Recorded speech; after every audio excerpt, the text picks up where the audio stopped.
There is one mind common to all individual men. They are merely two spheres of activity within one mind. There are not two minds. Your conscious mind is the reasoning mind. It is that phase of mind which chooses, weighs, dissects, analyzes, investigates, scrutinizes, comes to conclusions and decisions. For example, you choose your books, your home, your partner in life. You make all your decisions with your conscious mind. On the other hand, without any conscious choice in your part, your heart is kept functioning automatically, and the process of digestion, circulation, and breathing are carried on by your subconscious mind through processes independent of your conscious control. Your subconscious mind accepts what is impressed upon it or what you consciously believe. It does not reason out things like your conscious mind. It's a one-track mind. It does not argue with you controversially. Your subconscious mind is like the soil which accepts any kind of idea, good or bad. Your thoughts are active and might be likened to seeds. Negative, destructive thoughts continue to work negatively in your subconscious mind, and in due time will come forth into outer experience which corresponds with them.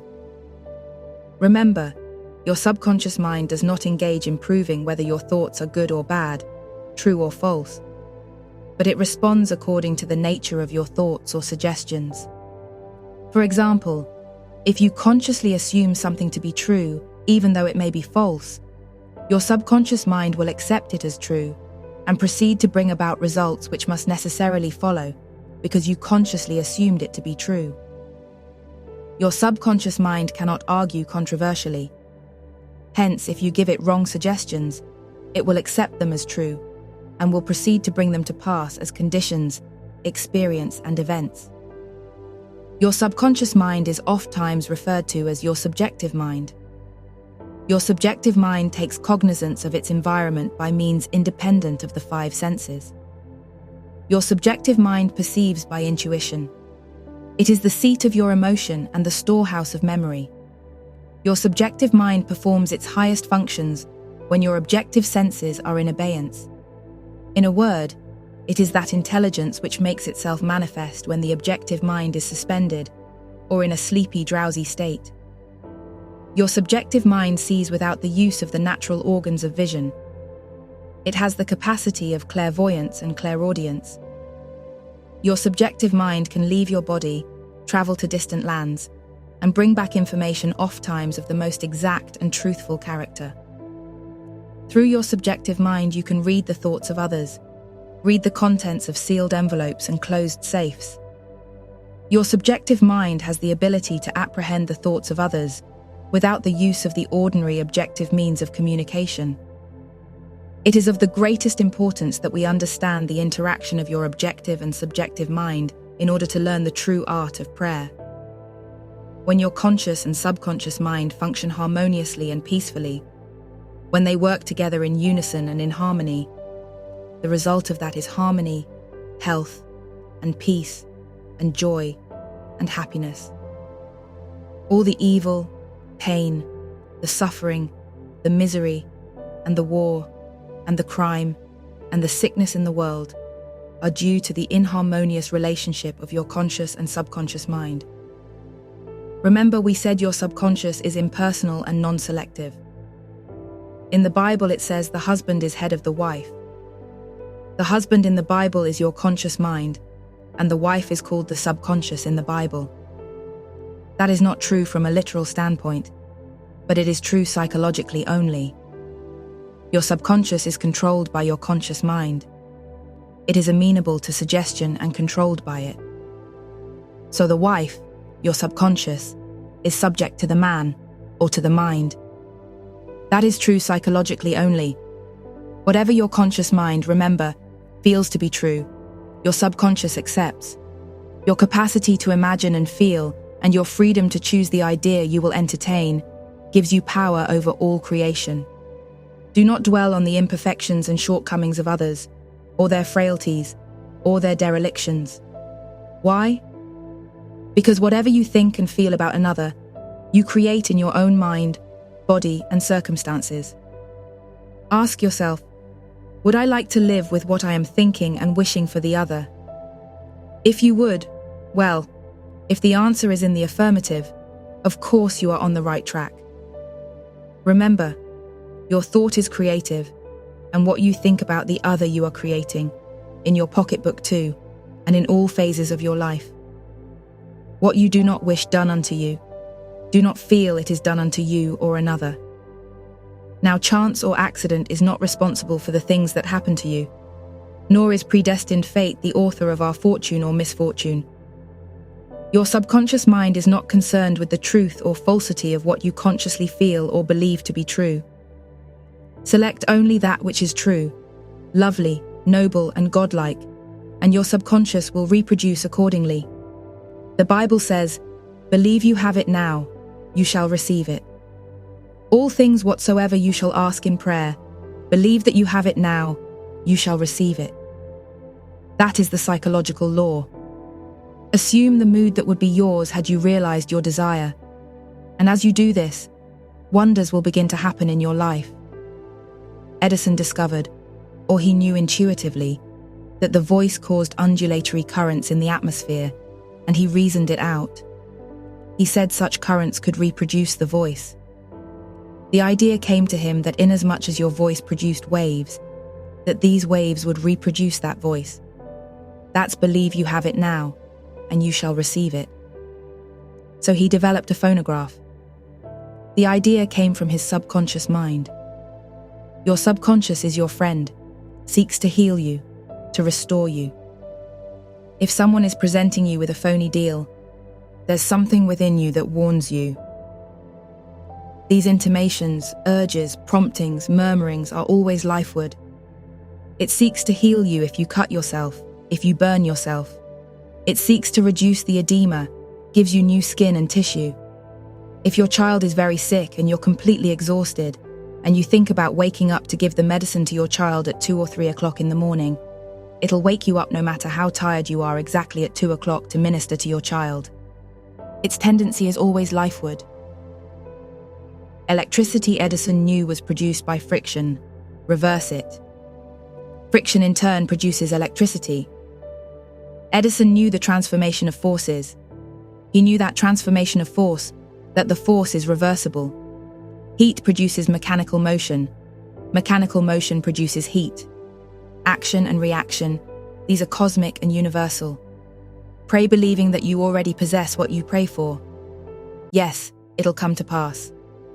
This is the law of inverse transformation. For example, if the sale of your home brought a certain amount of joy, satisfaction, elation into your mental atmosphere, then the feeling that would be yours if you realized it would also produce that. In other words, that feeling or that mental state captured in your imagination and feeling must produce the sale of the home. Because if the sale of the home, actual sale of it, brought a certain joy and satisfaction to you, then reverse it. Capture the feeling, the mood that would be yours if you sold it by imagining the check in your hand, giving thanks for it, depositing it in the bank, doing the things you would do where your home sold, all in your mind or your imagination, and then that attitude of mind will produce it. Awaken within yourself the feeling that would be yours if you now realized your desire, and that feeling will produce it. A young boy who wanted to go to a certain college had difficulty and was rejected. I said to him, "You understand this law of inverse transformation. How would you feel if they accepted you now? If you went in to see this man who rejected you and he said, 'Well, we've changed our mind. We've looked over your qualifications and you are accepted.' He said, 'I'd feel happy. I'd call up my dad. I'd feel wonderful.' Well," I said, "as you go to sleep at night, feel that I'm congratulating on your acceptance and your marvelous success in the college. And you're also talking to your dad and telling him you've been accepted. And you're going in there now in your own mind. And this man is saying, 'Well, you're accepted. It's wonderful.' All right, you can capture that feeling in your imagination, that inner mood. And he did that, and he was accepted. Yes, the feeling of the answered prayer, if assumed and sustained, must objectify the answer to your prayer. So that's the meaning of 'He calleth the things that be not, as though they were,' and the unseen become seen." If a physical fact can produce a psychological state, then that psychological state can produce a physical fact. That's the meaning of all things whatsoever you shall ask in prayer, believing. Believe that you have it now, and you shall receive it. How can you believe you have it now? For the reality of it is an idea, isn't it? Mental picture in your mind. So you accept the mental picture, dramatize it, feel the reality of it, rejoice in it, even the law of growth, knowing that the seed you put on the ground will grow if you nourish it, sustain it, water it, and fertilize it. The philosophy of 6,000 years has not searched the chambers and the magazines of the soul. Emerson said that your mind is your consciousness. It is the sum total of all your subjective and objective impressions and awarenesses. Your mind is a medium of ideas.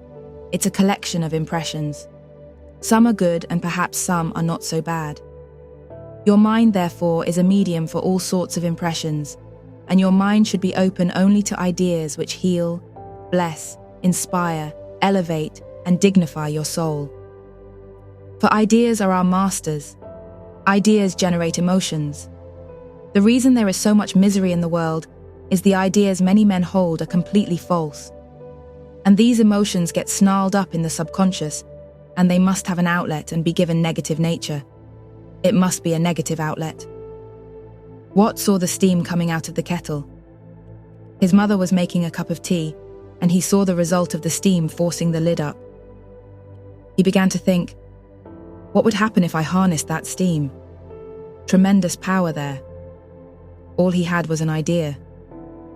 He began to think about it from all angles. The idea came from his subconscious mind to force steam into a cylinder which contained a piston. The expansion forced the piston back and drove the wheels. That was the beginning of the steam engine which revolutionized industry all over the world. When a man says it can't be done, it was never done before. It's impossible. Remember. The science of aerodynamics states that the bumblebee cannot fly because its wingspan is too short and its weight is too great for it to fly. But the bumblebee doesn't know what's in the textbook, so it goes ahead and flies. So when someone says it can't be done, the man who knows the power of his imagination, the great friend within him says, what does he say? He says, I'm going to do it. It can be done. And the subconscious, which is his friend, responds to him and brings it to pass in a wonderful, wonderful way. Someone mailed me this clipping. It's an unknown Mexican, it says, from the Copley News Service. He was praying for wealth. That is, he wanted money to do the things he wanted to do. Obviously, he was poor, according to the article. And in a dream, he sees the Virgin, because he had gone to Guadalupe to pray. And the Virgin said to him in a dream, purchase this ticket 37281 in Mexican lottery. He called his nephew in Texas, and he asked him to track it down. So the nephew tracked it down, and he invested the uncle's money to buy the block of tickets. And the uncle won $3 million, a grand prize in Mexico.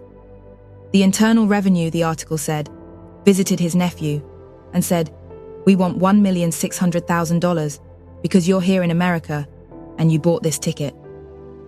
So he took it to the tax court. And the article says, the judge said, well, this man received an answer to his prayer from the Virgin, and the ticket was purchased in his name, and the Internal Revenue doesn't get anything. So that's the friend that gave this Mexican, who believed that the Virgin would answer him, $3 million. That's the friend that's within you. Its ways are past finding out. The Virgin, of course, is the I am within you, your own subconscious mind. It's capable of infinite conceptions within itself. That's why Mary means the sea, Virgin means the pure mind, the infinite mind, the I am, the presence of God within you. That's called the Virgin Mary in all Bibles of the world. Mary is a Latin word meaning the sea, so it has nothing at all to do with a woman or a virgin or anything of that nature, because there is that within you that's capable of an infinite number of conceptions of itself without the aid of any man. It created the whole universe. For example, the tree outside your door is an immaculate conception. So is the whole universe an immaculate conception. Came out of the mind of God. He had no one to aid him, for God is all there is, and therefore only God can make a tree. So that's the virgin that is within you. Now, even though he had blind faith and thought he was praying to a virgin, his subconscious responded. Because your subconscious responds whether the object of your faith be true or false. And that's a very interesting thing to know. So it'll answer blind belief too. In your subconscious mind, there is an intelligence and wisdom which comes to the aid in emergencies when the direct demand is made upon it. There are many, many such instances where scientists, for example, have received answers to their prayers when they couldn't get an answer any other way. Nikola Tesla, brilliant electrical scientist who brought forth the most amazing innovations. He said when an idea for a new invention came into his mind, he would build it up in his imagination, knowing that his subconscious mind would reconstruct and reveal to his conscious mind all the parts needed for its manufacture in concrete form. Through quietly contemplating every possible improvement, he spent no time in correcting defects and was able to give the technicians the perfect product of his mind. He said, invariably, "My device works as I imagined it should." In 20 years, there has not been a single exception. His subconscious mind gave him the answer to all his inventions. The famous chemist Friedrich von Stradonitz used his subconscious mind to solve his problem as follows. He had been working laboriously for a long time trying to rearrange the 6 carbon and 6 hydrogen atoms of the benzene formula. He was constantly perplexed, unable to solve the matter. Tired and exhausted, he turned the request over completely to his subconscious mind. Shortly afterwards, he was about to board a London bus. His subconscious presented his conscious mind with a sudden flash of a snake, biting its own tail and turning around like a pinwheel. This answer from his subconscious mind gave him the long-sought answer of the circular rearrangement of the atoms that is known as the benzene ring, and every high school boy knows how that came to pass. Through this, I might say, flash of illumination from the depths of the man's subconscious mind, countless inventions came through that way. The Bible says, "I, the Lord, mean your subconscious mind, will make myself known into a man in a vision, will speak to man in a dream." When I use the term subconscious mind, I'm talking about the great universal mind. I'm not looking at it from a Freudian narrow standpoint, where it deals with a mind of sex repressions and frustrations and inhibitions and things of that nature. Not at all. I am talking of the Father within which doeth the works. You can call it the supernormal mind, the superconscious mind, the subliminal mind. You can call it Allah, Brahma, reality, infinite intelligence, self-originating spirit, life principle. Call it by any name you want to. Actually, it's nameless anyhow. But it is that subjective depth of view, that subjective wisdom and intelligence that controls all your vital organs when you are sound asleep, that sometimes answers your prayer in a dream, in a vision of the night. There are numerous references in the Bible to dreams, visions, revelations, and warnings given to men during sleep. Your subconscious mind is active 24 hours a day. It's your greatest friend. The Bible points out that Joseph was accurate in his analyses of the dreams of Pharaoh. His mental acumen and sagacity in predicting the future through the interpretation of dreams brought him praise, honor, and recognition by the king. Dreams have captivated scientists, scholars, mystics, and philosophers down through the ages. Many answers to man's most acute problems have been given in dreams. Since biblical days, various interpreters and expositors in every country have been engaged in the analyses and interpretation of dreams. Freud, Jung, Adler, and many other distinguished psychologists and psychiatrists have studied the symbols portrayed in dreams. And by interpreting the meaning to the conscious mind of the patient, they have released hidden phobias, fixations, and other mental complexes. Your dreams, of course, are projections of the contents of your subconscious mind. Many instances they answer your problems and warn you regarding investments, journeys, and marriage, as well as pitfalls of daily living. Your dream is the dramatization of your subconscious mind. It is not fatalistic. You mold, fashion, and shape your own destiny by your thought and feeling. Anything in your subconscious mind is subject to change. And when you know the laws of mind, you predict your own future. You can fill your subconscious mind with the truths of God, and you will crowd out of your mind everything unlike God. For the lower is subject to the higher. Your subconscious is subject to the conscious mind. That's the husband, you see, has charge over the wife in biblical language. Theologians have taken that literally for thousands of years and have held women in bondage and thraldom and in subjection due to a misinterpretation of the scripture. Once I had a telephone call from a woman in New York City stating that her husband had told her prior to his transition that he planned to take a large sum of money from his private safe and invested in a foreign country for greater returns. A few days later, he passed on, and when the safe deposit box in the bank was opened, there was no cash. But there was a record at the bank that 2 days previously he had visited the vault. There was no trace, a record, of any investment, and a minute inspection of his desk revealed no clues. I suggested to her that she turn her request over to her subconscious mind, which knew the answer, for it knows only the answer, and that it would reveal the answer to her in its own way.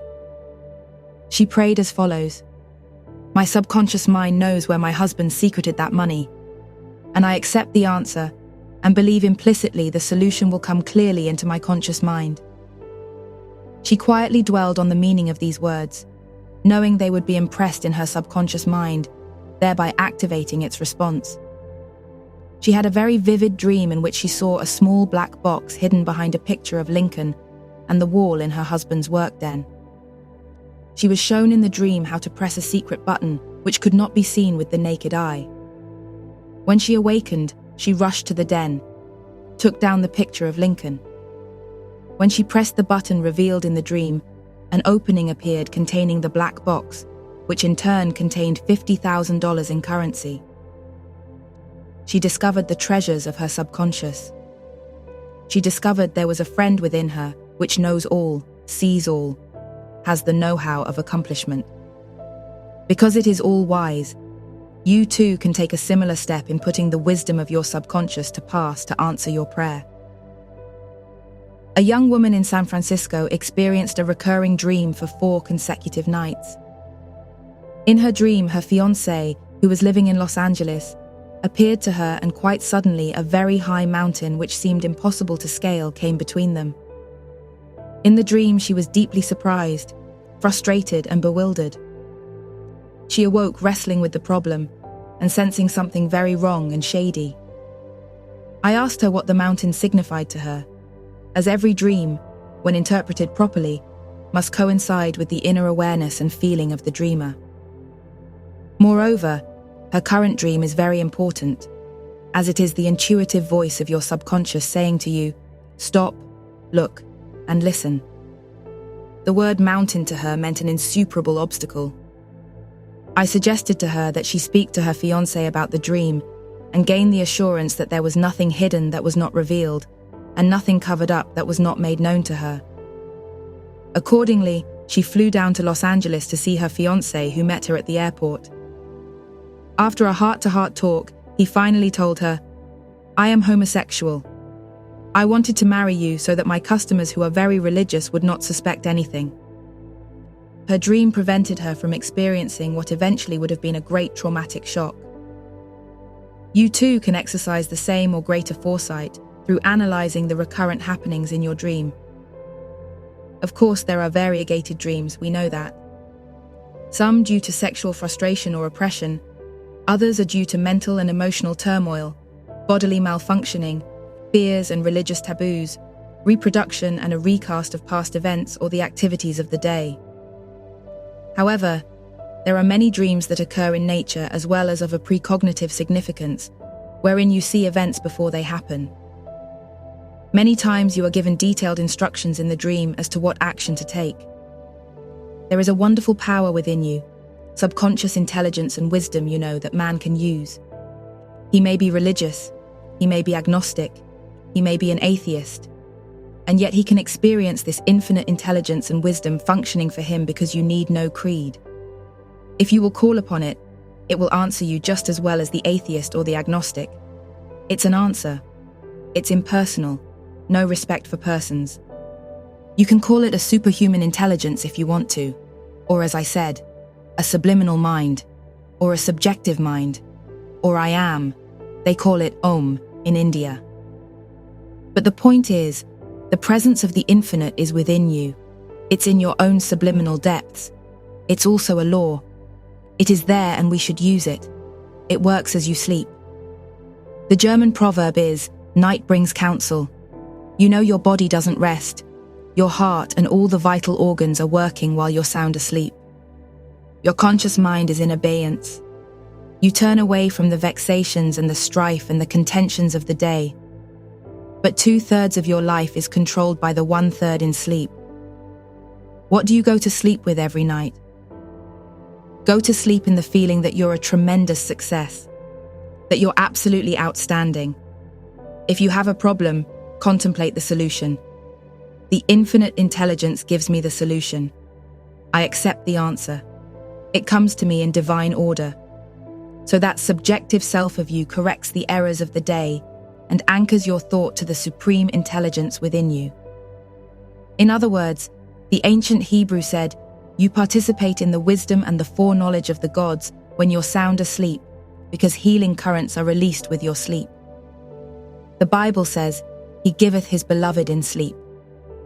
I lay me down in peace to sleep, for Thou, Lord, maketh me dwell in safety. Arthur Raw, a great industrialist, a business tycoon when he has a conference, and there's a very important decision to be made. He closes his eyes, relaxes, lets go, and his associates do the same thing. They get quiet and still. What are you supposed to think about? There's an infinite intelligence within them that knows the answer, knows what's best for the organization, knows the right decision, for there's nothing he doesn't know.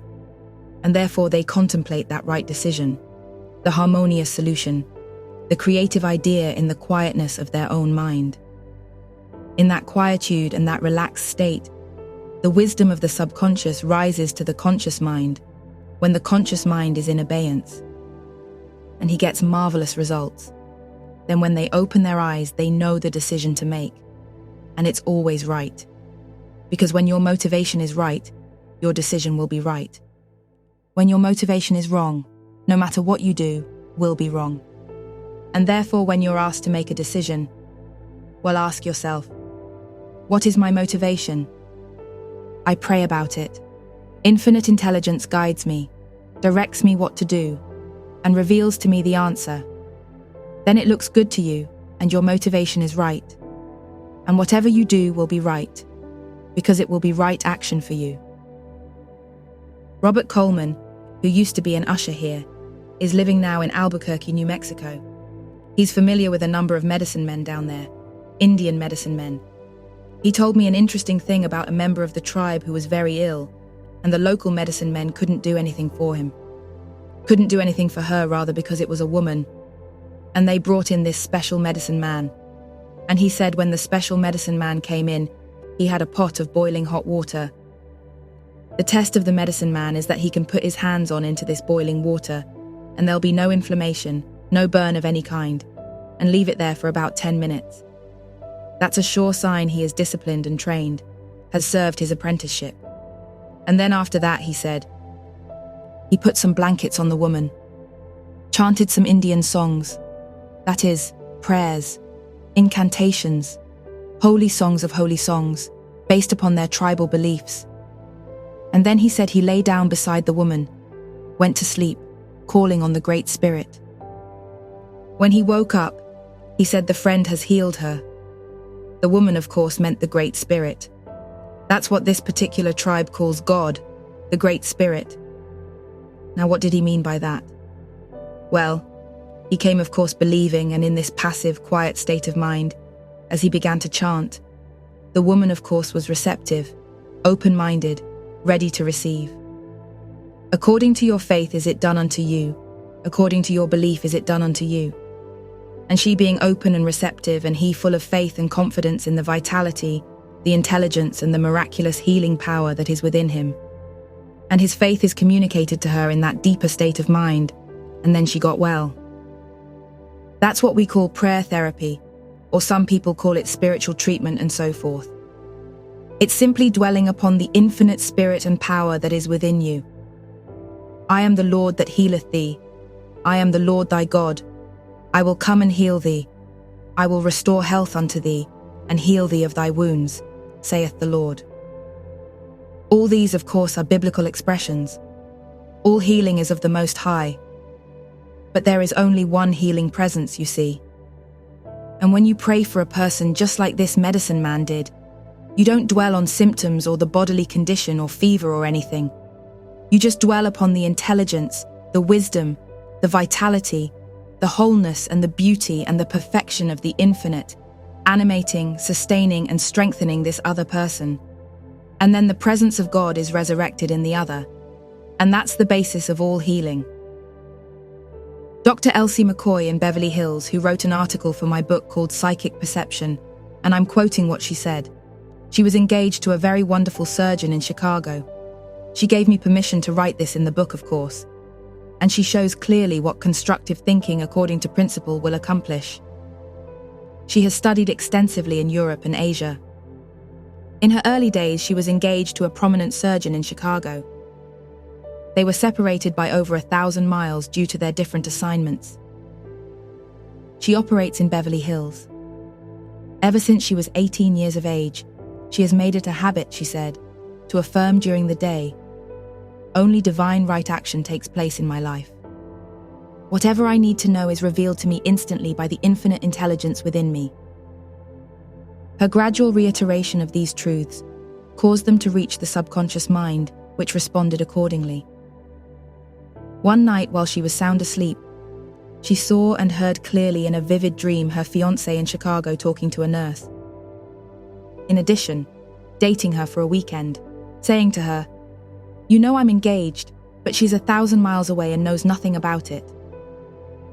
Dr. McCoy phoned him the next day and told him about the silly and foolish dream she had had and laughed about it.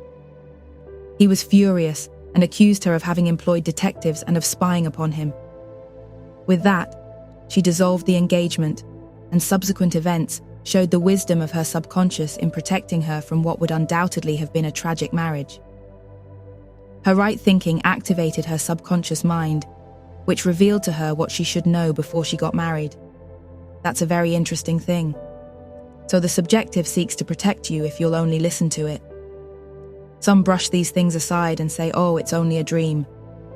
But there's such a thing as precognition, as prescience, seeing events before they happen. And also you can protect yourself if you see something negative for yourself or another, because prayer will change your mind. A Girl We'll Call Louise is written up in Psychic Perception, by the way. Her name was Louise Barrows before she got married. She is now Mrs. Wright, the secretary of mine. And she was informed many years ago by her foot surgeon that it was necessary to operate on her left foot to bring about a healing, and that this would necessitate having her leg in a cast, as well as using crutches for 2 months or more. She prayed that the infinite intelligence of her subconscious mind would guide and direct her to come to the right decision. She turned this request over to her subconscious mind every night. And at the end of the fortnight, she saw a doctor, a friend of the family, who in the dream state pointed to hexagram 35 in the I Ching, which said, "Progress." The next day she went to visit him, and on examining the foot, he advised her that he could bring about a perfect alignment and adjustment by manipulation and exercise, which she would have to practice, and the perfect healing followed. That's back in 1961, the first time I gave a series of lectures on the meaning of the I Ching for Southern California. Actually, I think I was the first to introduce it here. The subconscious mind usually speaks and reveals answers symbolically. Louise, having taken 2 classes on the I Ching with the speaker, became absorbed and engrossed with its scientific and metaphysical approach to life. And undoubtedly, her subconscious knew she would follow the directions of the hexagram. For it always speaks to you in a way, in a voice, in a symbol that you will follow and understand. It will not speak to you in a voice of someone you dislike or you disapprove of. It spoke literally to her when it revealed the doctor she should see for the healing of her foot. So the Lord is the lordly power within you, makes himself known in a vision, and will speak to man in a dream.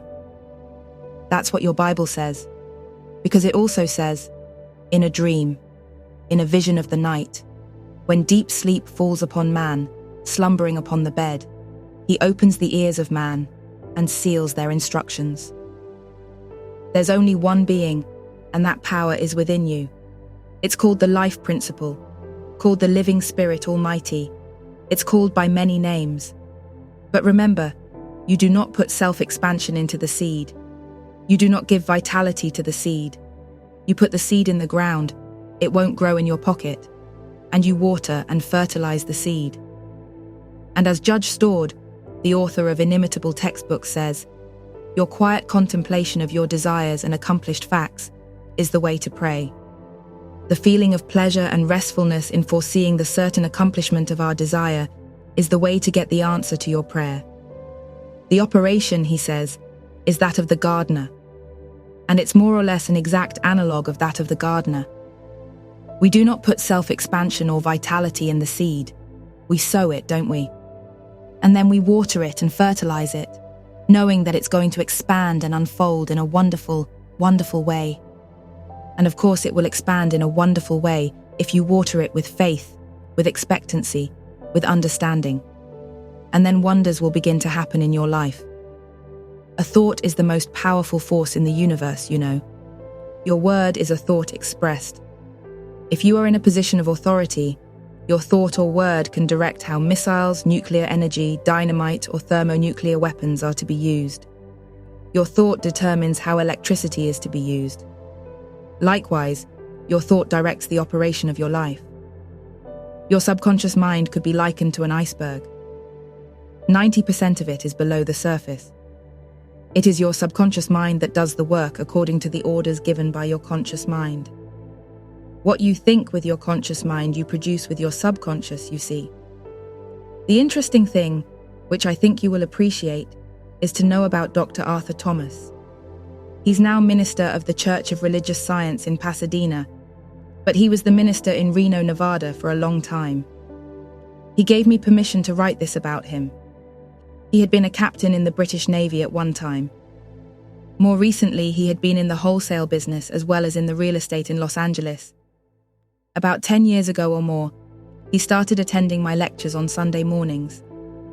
He said, I realized suddenly my thought was the only creative power of which I was aware, and I was going to create what I really wanted. Consequently, he began to affirm to himself frequently, I am a minister now. I am teaching the truths of life to people. This is what he used to say to himself. Every night he would imagine he was expatiating on the great truths to a wonderful group of men and women in a church. Not any particular church, just a church. You can do that in your mind, can't you? He continued to think along these lines for a month or so, when he decided to take the ministerial course of the Institute of Religious Science here in Los Angeles, confident of the end result, as he had already imagined and felt was true, the reality of that which he imaged in his mind. He passed all tests and examinations in divine order, was offered the church immediately after finishing his seminary course. He is now doing exactly what he decreed mentally. He knew that his subconscious mind would respond mathematically and accurately according to his thinking process. That's the meaning of, according to your faith, is it done unto you? And of course it is. During a trip to Mexico a few years ago in its famous pyramids, I met a minister who had a pronounced facial tic, which was very aggravating and humiliating to him. He had received alcoholic injections, which were supposed to deaden or paralyze the nerve. But after some months, the tic flared up again. The condition became very acute when he spoke before his congregation or other social gatherings. He had reached the point where he was actually contemplating resigning because of the comments of the people and his own sense of embarrassment. You know, the tic was in the right eye and you think, well, this particular aggravating condition would go on while he was talking. Well, as he said to me, a lot of people think I'm dating someone or I'm flirting with them, he said. After a prolonged discussion, I remarked that I had a deep inner feeling, that he had a pronounced sense of hurt, plus a guilt complex, which he was unwilling to face subjectively and objectively. This tic condition was affecting his right eye, which could possibly symbolize something he did not want to look at in his home or office. There was some reason why his subconscious mind was selecting his face and his right eye as a scapegoat. This situation needed his psychic perception to recognize how to deal with it. He admitted freely that he no longer believed in what he was teaching, which gave him the guilt complex. Moreover, he was afraid to resign because he felt he could not make a living outside the ministry. He deeply resented members of his board who criticized whenever he deviated from the orthodox standard of teaching. All this nervous pressure was converted by his subconscious mind into a tic. The affliction compensated him in a morbid way for his failure to be honest and forthright, and admit to his congregation that he no longer believed according to the directives and dogma of the church. He freely admitted this to me, and I suggested to him in turn that on the following Sunday, when he returned from his vacation, he should speak freely from the platform and tell his congregation that he was resigning since he no longer believed what he was preaching.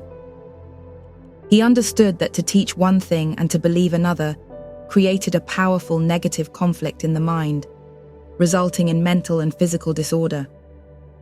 He spoke from the depths of his heart to his congregation, then resigned. In a letter to me, he said, "I felt a tremendous relief, and a great sense of peace came over me." 2 years ago, when I wrote a book, I had a most interesting conversation with an old friend whom I had known previously in India. I shall call him Harry. He practiced clairvoyance, astral excursions for many years. His daughter was studying in Honolulu, had been very ill actually at the point of death. A cable was sent to him in Calcutta, and the moment he received it, he adopted a yoga posture, closing his eyes, got into a passive, quiet, receptive state of mind. He visualized his fourth-dimensional or astral body emerging through his head with all its faculties, and he decreed firmly, knowingly, and with deep conviction, "I want to appear instantly to my daughter and minister to her." I might interject here that, of course, astral traveling, four-dimensional traveling, has gone on since the dawn of time. In other words, man can live outside his body. Modern science knows that today. The average man is living in the dark ages. He doesn't even know what's going on. You can see, hear, feel, smell, travel, independent of your physical organism. As we said at the beginning of this lecture, you can see without eyes, hear without ears. You can do all these things. Nature leaves no gaps and makes no mistakes. So it was intended that you use all these faculties transcendentally of your environment. So he said, "I want to appear instantly to my daughter and minister to her." He repeated this command about 6 times, then dropped off into a profound slumber. Notice the wonders of your subconscious mind. Immediately, he found himself at his daughter's bedside. She was asleep, but awakened immediately and exclaimed to him, "Dad, why didn't you tell me you were coming? Help me." He placed his hands upon her and chanted certain religious phrases and told her, "You will arise in a few hours and be well." She had a wonderful healing. Her fever immediately subsided and she shouted to the nurse, "I am healed, I am well. My father was here and he healed me." The nurse thought she was raving, but the resident physician confirmed the silence in her knowing of her soul. But she was indeed perfectly well. However, both laughed at her story of a visitation by her father from India. The nurse was puzzled and perplexed and said to the daughter, "How could your father or anybody else get in from downstairs through closed doors? I saw no one enter your room." The daughter explained to the nurse, "Oh, my father visited me in his 4-dimensional body. He laid his hands on me and prayed with me." The nurse said, "I don't believe in ghosts, apparitions, or voodoo." The girl realized that further explanations would be useless.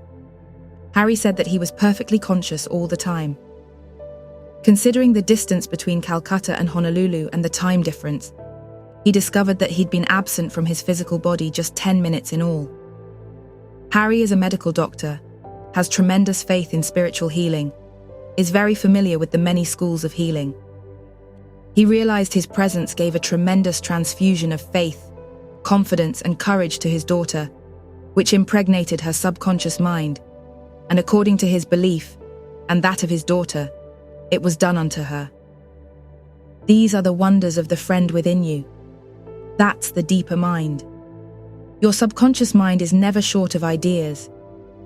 There are within it an infinite number of ideas ready to flow into your conscious mind and appear as cash in your pocketbook in countless ways. This process will continue to go on in your mind regardless of whether the stock market goes up or down, whether the pounds, sterling, or dollar drops in value. Your wealth is never dependent on bonds, stocks, or money in the bank. These are really only symbols, necessary and useful, but only symbols. So as you go to sleep at night and you say to yourself, wealth, success, wealth, success, well, you admit there is such a thing as wealth. You admit there is such a thing as success. The infinite can't fail. The infinite is within you. You are born to win. You are born to succeed. Just take these two words. What happens?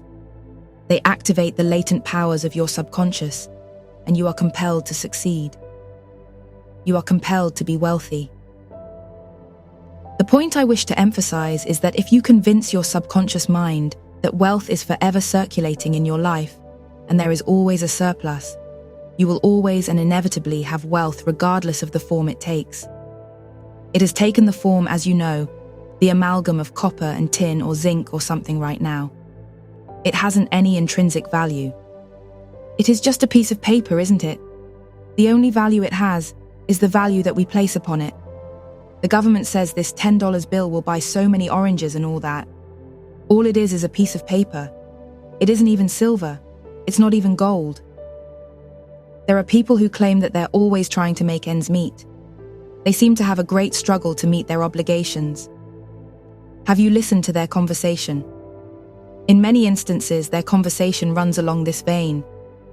They're constantly condemning those who have succeeded in life and who have raised their heads above the crowd. Perhaps they are saying, "Oh, that fellow has a racket. He's ruthless. He's a crook." This is why they lack. They're condemning the thing they desire and want. The reason they speak critically of their more prosperous associates is because they're envious and covetous of the other's prosperity. The quickest way to cause wealth to take wings and fly away is to be envious, jealous, or criticize, and condemn others who have more wealth than you. You can rest assured that that will impoverish you and bring more and more lack into your experience. There is one emotion which is the cause of the lack of wealth in the lives of many people. Most people learn this the hard way. It is envy. If you see a competitor depositing large sums of money in the bank, and you have only a meager amount to deposit, does it make you envious? The way to overcome this emotion is to say to yourself, "Isn't it wonderful? I rejoice in that man's prosperity. I wish for him greater and greater wealth." And you're selfish when you do that, because what you're wishing for him, you're creating in your own body and experience. To entertain envy or jealous thoughts is devastating because it places you in a very negative, destructive position. Wealth flows from you, instead of to you. If you are ever annoyed or irritated by the prosperity of the great wealth or success of another, claim immediately that you truly wish for him greater wealth and success in every possible way. This will neutralize the negative thoughts in your mind and cause an ever greater measure of wealth to flow to you by the law of your subconscious mind. If you are worried and critical about someone whom you claim is making money dishonestly, cease worrying about him. You know such a person as using the law of mind negatively. The law of mind takes care of them. Your Bible tells you, "Fret not about evildoers and the workers of iniquity," in your 37th Psalm. So read the 37th Psalm as a great eye-opener, you know. Be careful not to criticize a man for the reasons that we just said. Remember, The block or obstacle to wealth is in your own mind. You can now destroy that mental block. This you may do by getting on mental good terms with everybody, wishing for everyone what you wish for yourself. And as you do, wonders will begin to happen in your life. It is your right to be rich, you know. You're here to lead the abundant life. You're here to be happy, radiant, and free. You should therefore have all the wealth you need to lead a full, happy, and prosperous life. Of course you should. You're here to grow, expand, and unfold spiritually, mentally, materially, and professionally. You're here to be a man of your own will, materially and professionally. You have the inalienable right to fully develop and express yourself along all lines. You should surround yourself with beauty and luxury. Why be satisfied with just enough to go around when you can enjoy the riches of your subconscious mind? Yes, make friends with money and you will always have a surplus. Your desire to be rich is the desire for a fuller, happier, more wonderful life. It is a cosmic urge. It is not only good, but very good. Money is a symbol. It means to you not only freedom from want, but beauty, luxury, abundance, and refinement. It's a symbol of the economic health of the nation. When your blood is circulating freely in your body, you're healthy. When money is circulating freely in your life, you're economically healthy. Engage your friend. Your friend is your subconscious. It will give you all the wealth you need to do what you want to do when you want to do it. When people begin to hoard money, they put it away in tin boxes and become charged with fear. There's economic illness. Money has taken many forms as a medium of exchange through the centuries: salt, beads, trinkets of various kinds. In the early times, the man's wealth was determined by the number of sheep and oxen he had. Now we use currency and other negotiable instruments, as it is much more convenient to write a check than carry some sheep and cattle around with us to pay our bills. Now, as you go to sleep at night, and every night you go to sleep, practice a very simple technique. Repeat the word wealth. Words rather. Wealth, success. Wealth, success. You admit there's such a thing as wealth. Walk down the street. Go out in the country. Can you count the stars in the sky or the sands on the seashore? You're born to win, to succeed. The infinite cannot fail. The infinite is within you. So wealth, success. Use these words quietly, easily, and feelingly, over and over again as a lullaby. Yes, you will be amazed at the result. Wealth will flow to you in avalanches of abundance. This is an example of the magic power of your subconscious.